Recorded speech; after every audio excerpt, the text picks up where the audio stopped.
Owen and Chris. As always, hear about what happened to us this week. Don't miss game talk, movie talk, spoiler warning, and more. And we'll answer your email. Maybe. Probably. So let's get started with CoopaCast with Owen and Chris. Hello and welcome to the Eurogamer CoopaCast edition, well, CoopaCast Eurogamer. This is my first gaming convention I went to. Chris isn't here, and the intro makes no sense because that's the only intro I've got. But what you're seeing now is just a few. I didn't take very much video because I was there for the games. But there's some tanks there. They was definitely pushing World of Tanks. I played a little bit of it. Not that much, but it was kind of cool to see them there. You got some scantily clad women on the tanks there. But what the awesome thing is, I saw Total Halibut, as you can see there. He was recording some Guild Wars 2. I was going to say hello, but I was off to go off to see the id developer session, the 20 years developer session. Now, as we walk around, I'm going to give you a little info on what this special edition of the CoopaCast is going to be.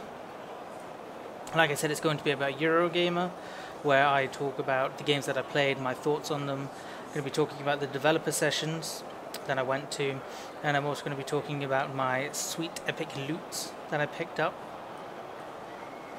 I will also be leaving timestamps within the video, so you can skip to what you want to hear, basically. So when I talk about Skyrim, it's all basically there. I'm pretty sure everybody knows what timestamps are these days, and if you don't, well, shame on you. And there's some snazzy blue carpeting there. You got some FIFA there.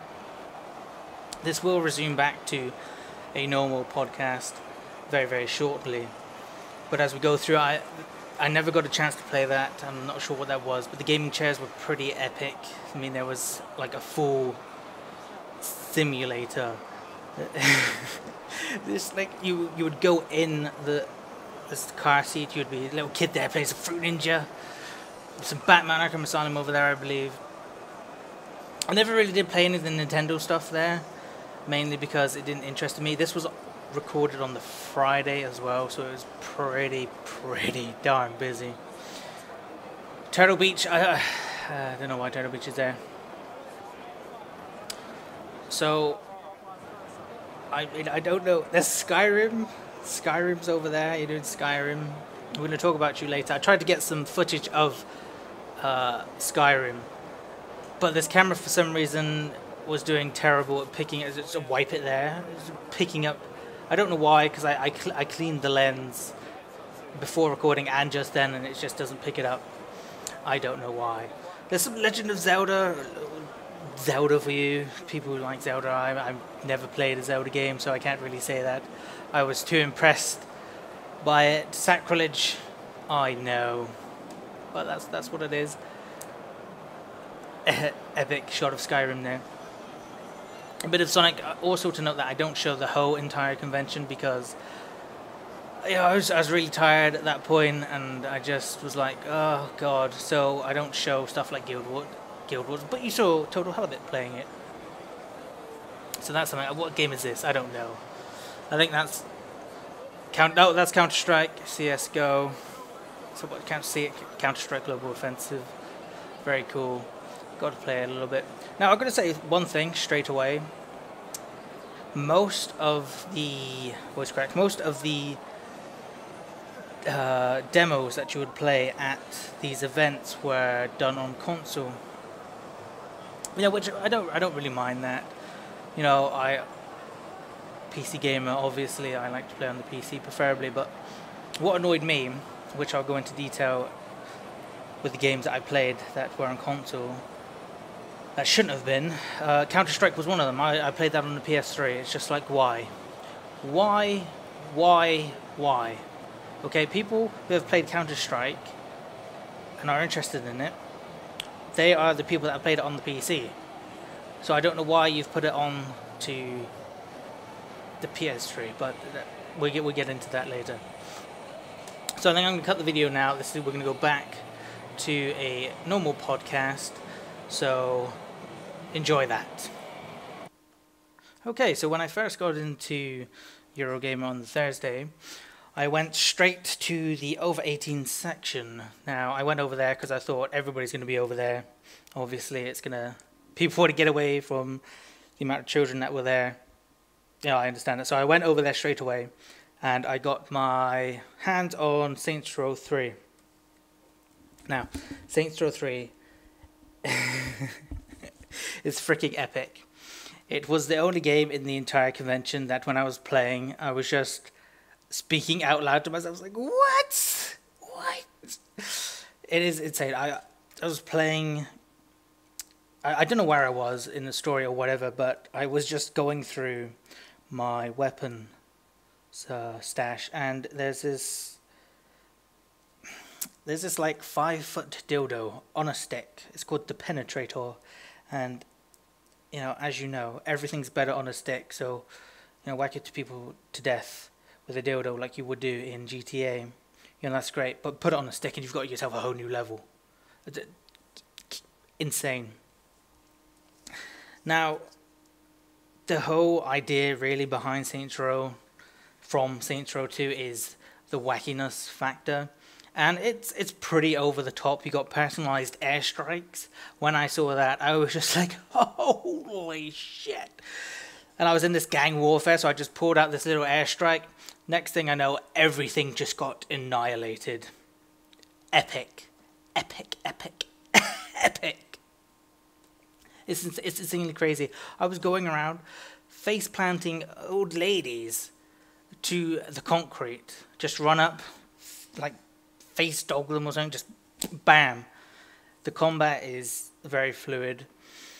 The driving, it's still meh. I don't know why, but in these games they really don't get the driving correct. I mean, GTA 4's driving was, from my perspective, also pretty bad.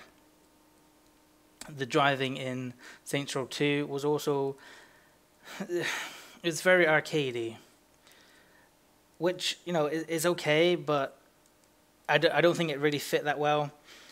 You're driving 90 miles an hour, then if you want to turn a corner, you just quickly put the handbrake on and you've stopped instantly. Saints Row 3 is very much the same, and I'm not sure how I really feel about that because, more of the same is good, but you kind of want more, you want something different. I was going around playing the Mayhem, those little activities you got to do, like Mayhem, insurance fraud, helicopter assault, and, because it was the I don't even think it was the demo, I think it was like the full game, it had to have been or something, because the whole city was unlocked. But going through those missions, they're pretty much all the same as Saints Row 2, and I was really confused because I only found one minigame, which is that crazy cat thing that's got it puts you in like a Saw-esque mini type game where you have to run through this building and traps are coming out, trying to kill you, and you've got to kill people dressed up as bunnies and teddy bears and whatnot to get out of his game. And that's the only one I found. So the insurance fraud, that's all there, and it's just... I've played them already, though, I feel kind of like, I've already played them. I don't understand why they're back. I mean, I could understand, bringing Mayhem back and a fan favorite, but they've brung everything back. Now, I'm worried if that's going to cut back on new content. It's like, why would they make more content when they just bring stuff over from the second game, activity-wise?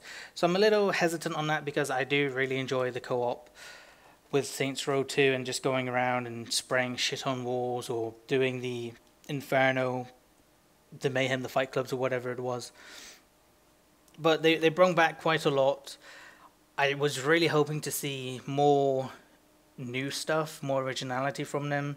I mean, they have this octopus gun that is freaking hilarious. The penetrator's hilarious. The finishing moves, they're hilarious too. Basically, what Saints Row 2, well, Saints Row 3, sorry, Saints Row the third. It's going to be more of the same from what I could tell, but, you know, I could be completely wrong because, you know, it is, of course, just a little demo that you get. So, really hoping for more new content within Saints Row the third. It's still a must-buy from me, and I honestly do suggest that you do purchase it as well. Definitely, Saints Row 2, the third was one of the highlights for me for the Eurogamer Expo. Okay, after I played Saints Row the third, I moved on to Battlefield 3. Now, I was in the alpha because everybody could get into the alpha because of this little hack thing you could do. Well, it wasn't even a hack. You just go to this URL and signed up and you just bam, instantly in the alpha. But I went over, I checked it out, you know, see what was happening, because I think it's in beta now, I'm pretty sure it is. So I checked it out. Again, it was on the PS3. There was a PC line. However, I wanted free stuff, and free stuff was over in the console section, so I went and queued up into the console section. So after about 40 minutes of waiting, I got in and started playing some Battlefield 3. Now, I suck. Honestly, I suck at console shooters. Well, I wouldn't say I'm not that bad. I only play my PS3 for Little Big Planet, okay? And that's a sad thing within itself. But the even sadder thing is that I carried the whole team during the Battlefield 3 playtest. I captured, I think it was 4 of the objectives in the 20-minute time span that we had, and I was the one defending. It was ridiculous. So you've got me, only plays Little Big Planet on his PS3, and there he is carrying pretty much the whole team in Battlefield 3. Now, obviously, I couldn't do that if the game was released and I jumped on it like 5 months after it's been out, because I would just get raped. But I found that was quite funny for me. But the thing about Battlefield 3 is it's very, very tactical, and that's the great thing I love about it. You know, it's a big competitor to the Call of Duty franchise, and my personal opinion is that, well, my personal preference, should I say, is I prefer Battlefield over the Call of Duty franchise for one main reason, that Battlefield is definitely more tactical. It is very team orientated, and I just love that. I love working together as a team. Sure, matches may last longer, but you get a greater feeling of reward that you've spent 30 minutes going back and forth, and then you finally win. You know, it's amazing compared to the Call of Duty, where you just go around, people boasting about their kills, and then, you know, it's very lonesome in that sense. I really do enjoy the team aspect of it all. Saying that, though, it's not going to be a day one purchase for me. I'm definitely going to wait until it gets lowered, or if I can find it lower for a lower price on some other site, then it may be a day one release. But I can't see myself spending, you know, retail release price for such a game, even though it is, you know, it is a good game. I do enjoy the tactical side of it all.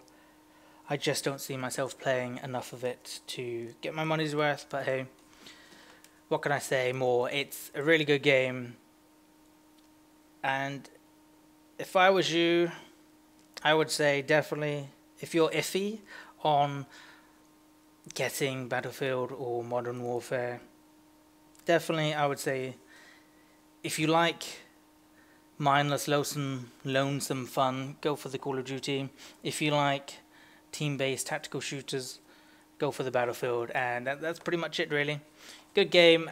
I will definitely play it, but not at release. Okay, so now we move on to Skyrim, one of my definitely most anticipated games of this year. So I was really excited. I queued up for about 40 minutes as well. This was on the Thursday. All the games I'm talking about really were done on the Thursday because that was the quietest day of them all. So I'm queuing up and watching people play the demo. It looks amazing. It really did look amazing.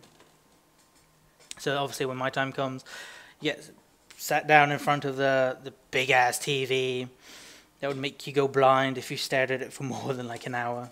Get on your little headphones so you can, get the sound and all that. And then you jump in. And then you're given... I don't know where the start of this demo is. You're given a character creator at the start, so I'm assuming that you're at the start, although I'm not completely sure. So, once you created your character, you named him and all that. I named my org Miggles.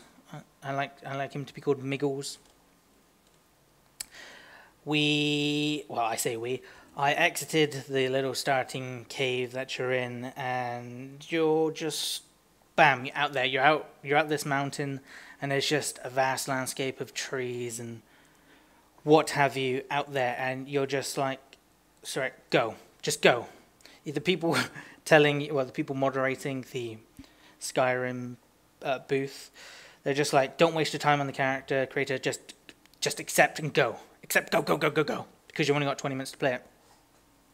So I'm off, going out dual wielding, got my little magic in my left hand, my little battle axe in my right, going around slicing mooses, bunnies, and what have you.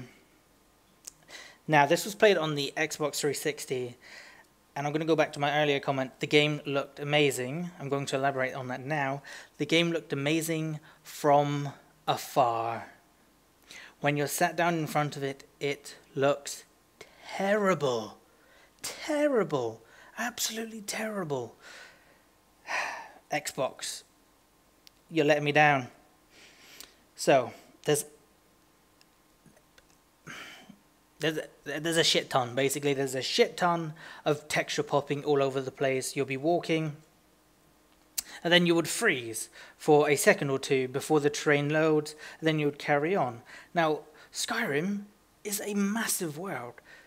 It is very, very annoying when you're walking there, walking, play, freeze, play. It happened quite often. And you could honestly see, if you just stood there, looked off into your distance, just by a little bit, you could see that the train wasn't even loaded. It was a very piss-poor performance from Bethesda. I had problems with the demo itself as well. You're given 20 minutes to explore this vast open landscape, which is insane within itself. They don't give you any... demos are supposed to be like, wow, yeah, get you really hyped up for the game. They didn't do that. They didn't put you in a part of the game where you're, ooh, wow. They put you in the part of the game where you are given 20 minutes to explore your surroundings. Now, you feel a very much sense of rush within the game because you're trying to find all these cool things. You find villages. You find people, but you can't talk to them, you can't interact with them because you don't want to, because you have to move on. You have to see as much as you can. That's what you waited in line for. That's why you paid, the price ticket to get in.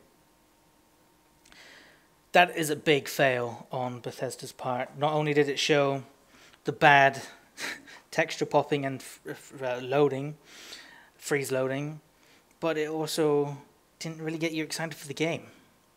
What would have been more appropriate is if they dropped you into a big city where an invasion or something was happening. I mean, I don't know what the game's going to have, but you could have picked something a bit more exciting than fucking hills. Wow, hills, trees, moose, wolf. Wow. Wow, I was really, really let down by that completely. However, the plus sides is that I know it's not going to be, well, I hope not, and it shouldn't be as bad graphical wise on the PS3 and the PC. And also another plus is the UI. It's very smooth, it's very clean, you know what you're doing, you can see things clearly. It's pretty good. I like the UI a lot. Obviously it's going to be different on the PC as well, so I can't really judge that. But this is an interesting thing as well, because the Xbox can't really handle it without annoying little nicks, you know. In my opinion, now the Xbox needs to die. It has been out for far too long. Technology is advancing while that box isn't. Okay? That box isn't getting any better. You know, voice cracks. It's not getting any better. Microsoft really needs to come out with a new console. Stop the support, make a new console, better hardware. So if you're going to buy Skyrim, buy it on the PC or the PS3. Again, this was just a demo, so all my nicks for the Xbox version can be invalid. So again, I don't know what the final game is going to be like, but from what I played and what I experienced, do not get it on the Xbox. Do not stay away. Good. Now we shall move on. You know, we've gone a bit negative there, so let's just stay on that vibe for a little bit longer. So I played Counter-Strike Global Offensive. Again, Valve, I don't know why, but you decided to show it off on the PS3. Like I said at the start, you know, people who are interested in Counter-Strike are people who played it on the PC, because from my knowledge, it's only available on the PC, you know, Counter-Strike 1.6 PC. You know, it boggles the mind why they would do such a thing, but they did do it. Now the game looks really good. It honestly does look really good for a Valve title. You know, they don't really push graphical limits, they just update their source engine or make a new engine. You know, they don't really do much. They don't do anything crisis worthy or, you know, anything like that. But it looked good for a Valve title. You know, it's definitely going to be able to run on, you know, pretty much most PCs and obviously the consoles. Now, my problem with this game is the lack of new content to be worthy to be called a sequel. Well, is it a sequel? Yeah, it has to be a sequel. The only real addition, you know, they got these new weapons, and it's just like, those weapons add nothing. The only weapon that adds something is the Molotov, because that actually forces people to move around the map a bit. You know, oh no, that way's on fire. Oh, I'll just go this way. They could easily add that into the original game now for free, and you would basically have Counter-Strike Global Offensive. It's not a bad game. It's Counter-Strike. That's another thing that annoys me. The sounds are very much reused from the original game. The announcer sounds, the bomb sounds. This is typical Valve way, really. Instead of making map fixes for exploits, you know, exploits within the original game, they're just like, no, don't worry about it. We'll fix it. But when we fix it, we'll make it a brand new game as well, so we get your money.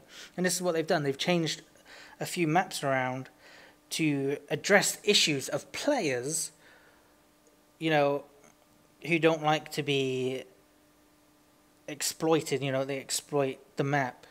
And that is terrible on Valve's part. Absolutely terrible. They won't update the damn maps that have the exploits in now. But they will fix them for a new game. That is terrible, Valve. Absolutely terrible. You did the same thing for goddamn Left 4 Dead. even Left 4 Dead 2 has fixes, exploits that you still won't fix, and I don't know why. It's so simple, you just won't do it. You just won't do it. And Valve, they make great games, but I'm getting really sick and fucking tired of them not supporting their games. Counter-Strike Source has been out for ages, okay? How hard is it to update your official maps?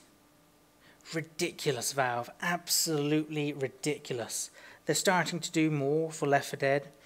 Not that much. Left 4 Dead 1, we're going to continue supporting that game no matter what. Fuck off.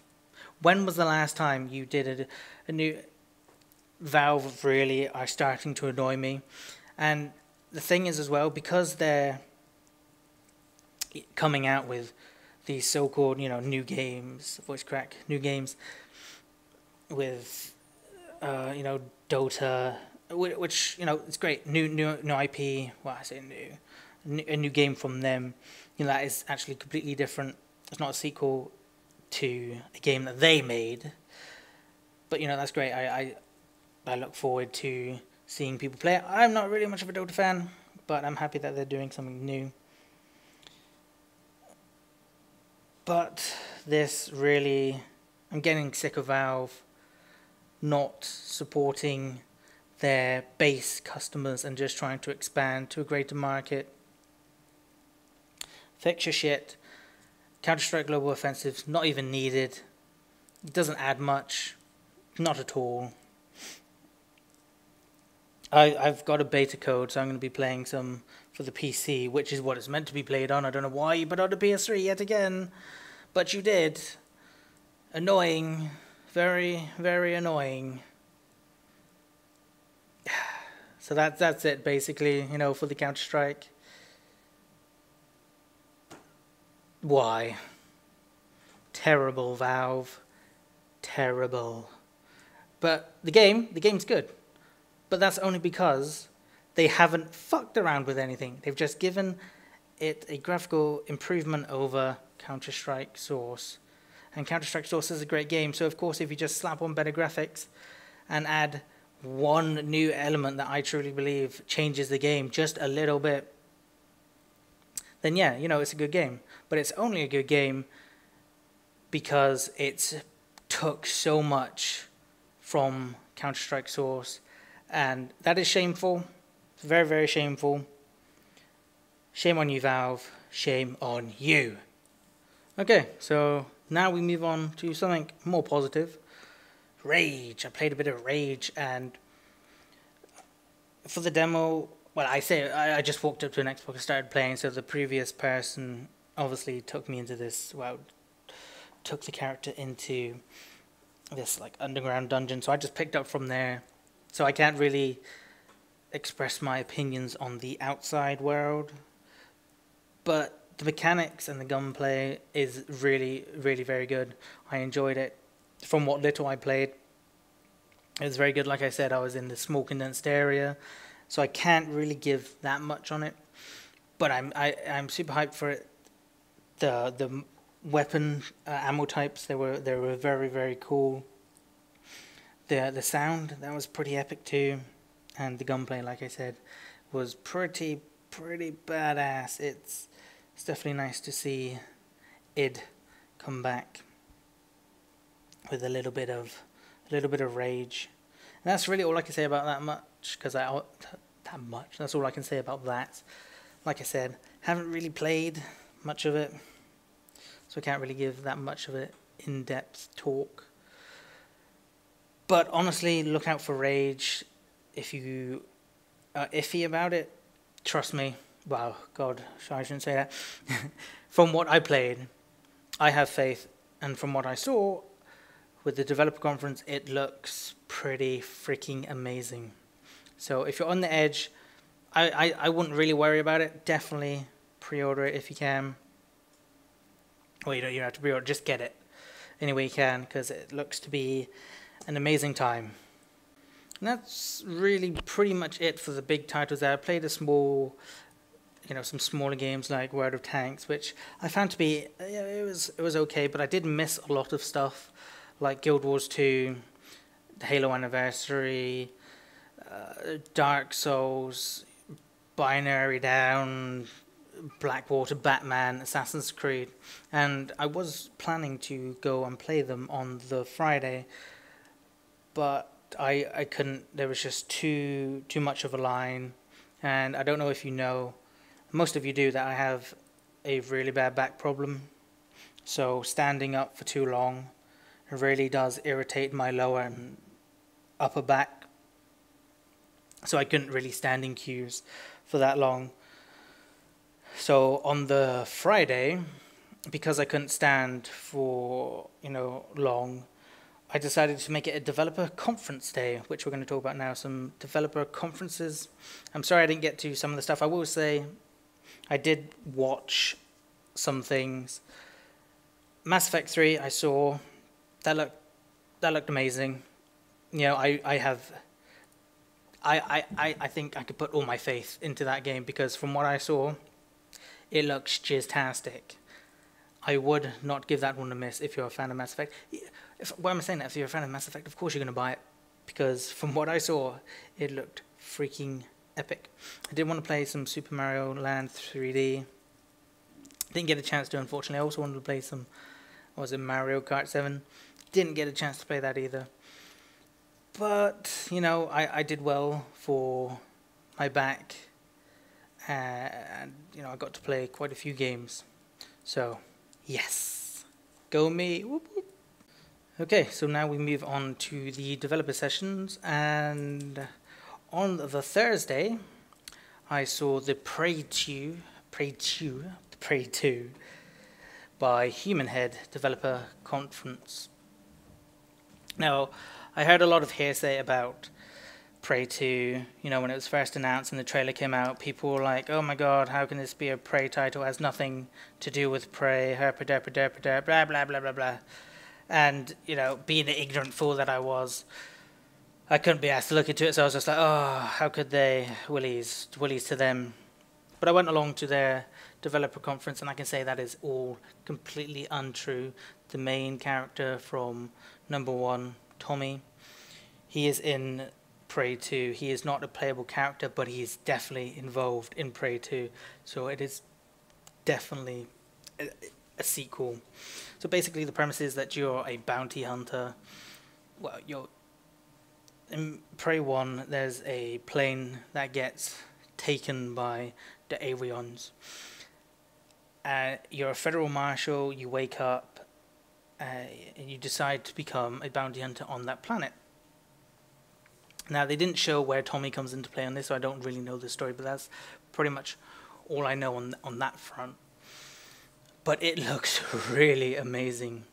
With the sound system as well, the sound was amazing. I was front row, right next to one of the front speakers, and when that dude shot that gun, shot this little pistol, and it killed somebody, you would get this almighty boom. I could feel the sound waves just vibrating through my body. My poor heart was probably bouncing all over inside it. The sound is amazing. The story is amazing. It looks really, really good. I was very, very iffy on Prey 2 when I saw the trailer and heard things about it. But now I can definitely say it's an instant buy for me. I'm not sure as of yet if the developer conferences will be available online. They did have video cameras recording, so I'm not sure if it's going to be available on their website. But if it is available, I will definitely make a new video to tell people about it. But definitely Prey 2, the mechanics, I really liked it. I can't really go into that much detail because it has to be seen to be, to be like, wow. But trust me on this one, Prey 2 is definitely one to look out for. So now we move on to the Friday's developer sessions, which I made my developer session day because of my back issues. So, like I said at the start of the video when I saw Total Halibut, I was going to wait around to, have a little chit-chat with him. However, he was recording and I was off to go see the Celebrating 20 Years of id Software Legacy by Tim Willits, creative director at id Software. And got a free t-shirt from them too. There's not much to say about this developer conference. They gave you a brief history of id Software. They played like a little video, and you would, shout for your favorite game when it would come on. Like Doom, I think Quake got the biggest reception of them all. When Quake came on, babies were being born. It was insane. Not really much to say about this one, like I said. They did show about 5 minutes of rage. They did show you a secret within the game that is a Wolfenstein, because they wanted to pay homage to where they've come from. So they've added secrets into the game from their past. And what I mean by that is, from their past games, like Wolfenstein, you'd constantly be pressing against the wall, trying to find secrets. That's very much so apparent in Rage, but on a much grander scale because the game is huge.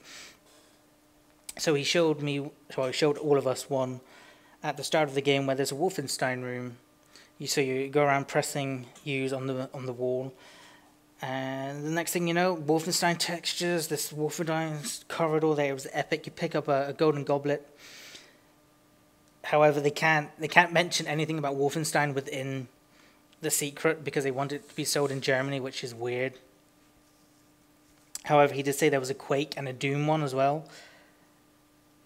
And he also said he wasn't going to show us them, but they have some epic surprises, apparently, in those secrets. He was also going on about how id likes to have the BFG in pretty much every game that they make. So I'm guessing that the Doom secret is going to have the BFG in, which would be freaking epic if it had, like, the Doom sprites. Ooh, so very epic. An epic developers conference. They really didn't give any insight to anything, but apart from that, it was pretty fucking epic. So moving on there, baby. So we're moving on to the Guild Wars 2 by ArenaNet. Now this developers conference was plagued by technical difficulties. So the screen, you obviously sat down in this little conference hall and you got a screen and they project the image so everybody can see.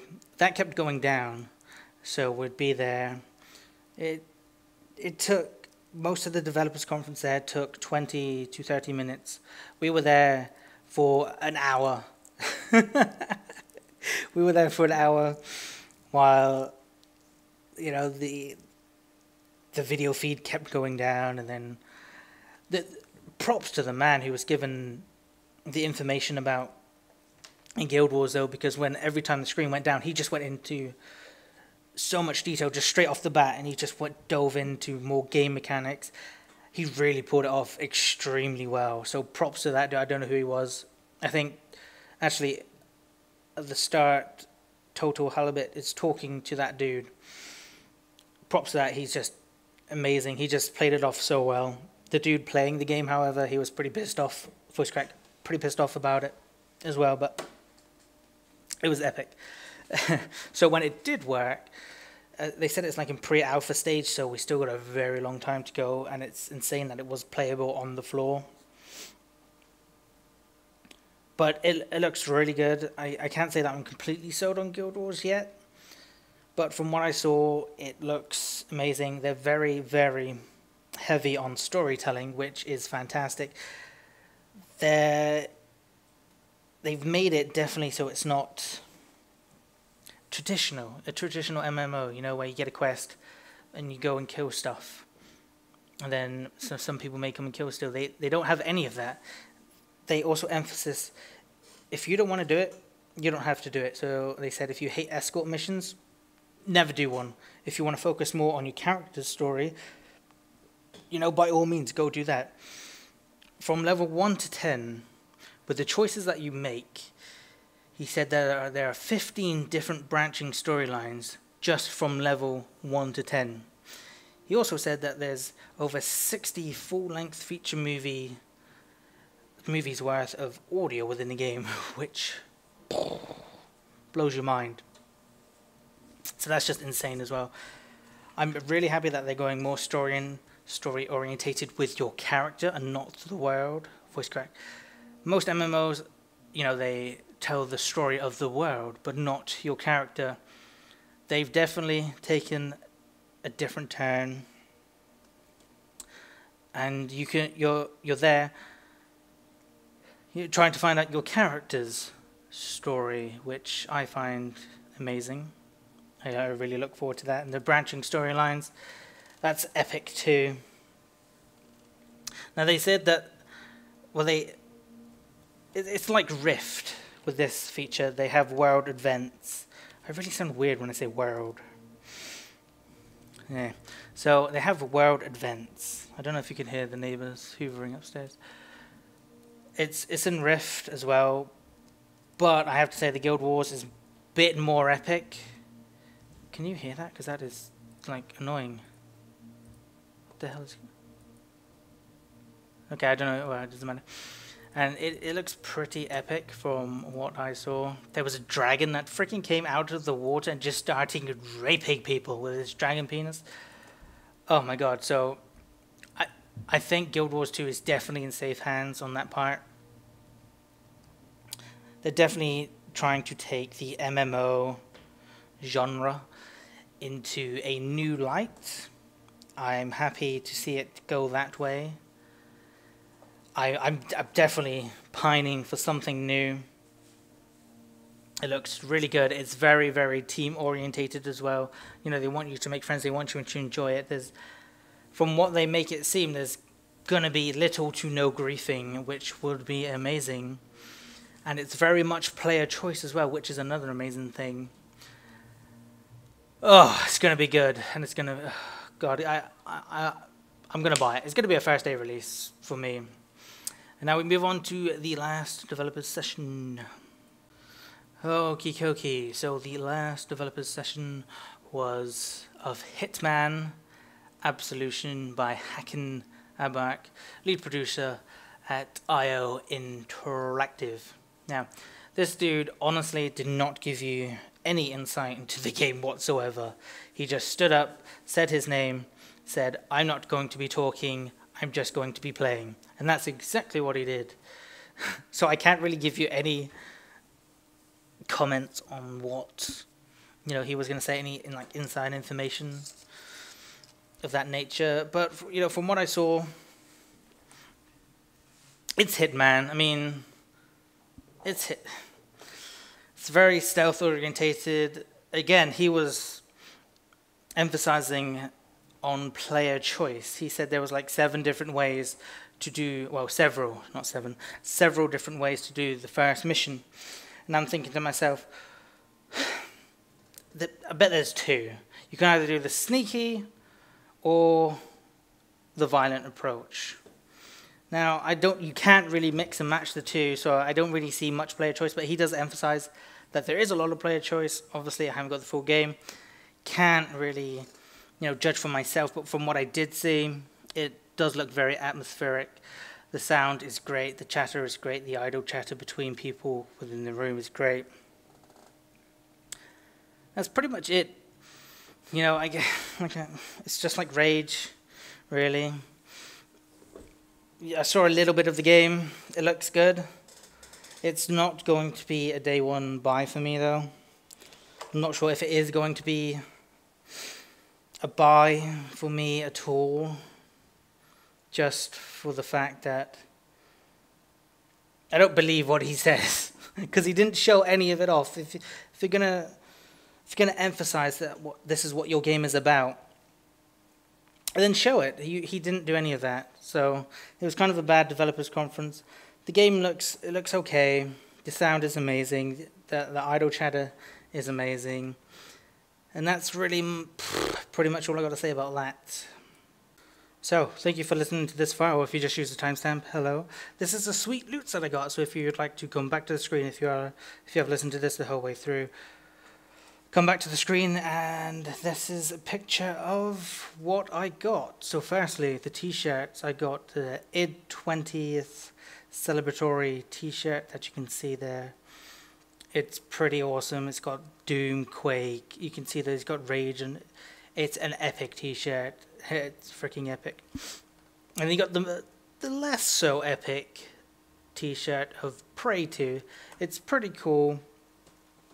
You know, I would have preferred a bit more identity to the t-shirt, but yeah, you know, it's all right. It's a nice t-shirt for free. You cannot complain. Not complain one bit. So I also got, let's have a look here. I got a Battle 3 bag that you can see there. I've also got a Battlefield, what you put around your neck and it holds a tag for you or something. I'm not sure there's supposed to be something on the end of that. That's what I got in my Battle 3 bag. But, you know, you can see that up by the top of the poster there. So let's move back down quickly. I've got a World of Tanks demo, I think it is. You got a code on the back, you input it, and I think it gives you like a bonus or something. And I got 2 7-day free trials to Rift. I'm not sure if you could put them on a normal account, the game time, because it says you can input the code somewhere else. So maybe I can do that. If I can't, I'll just give them away because I don't need it.